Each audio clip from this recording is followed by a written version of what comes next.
How to log out WhatsApp account. Hey there, welcome to Insightful Tutorials. If you are looking to ensure the security of your WhatsApp account by logging out after each session but could not find the logout option within the app, then you are in the right place. In today's video, I will guide you through the process of logging out of your WhatsApp account. Let's begin. Open WhatsApp on your device. Before logging out, ensure you have a backup of your chats and media to avoid losing any data. Tap on the three vertical dots at the top to access the menu. Select Settings from the menu. Go to Chats and select Chat Backup. Tap on Backup to save your data to your Google account. Return to the home screen. Open Settings on your device.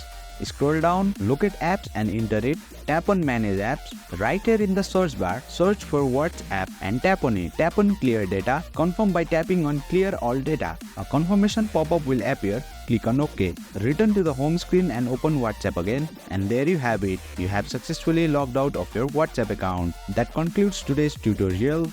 If you found this video insightful, please don't forget to hit the like button and make sure to subscribe to our channel for more insightful tutorials.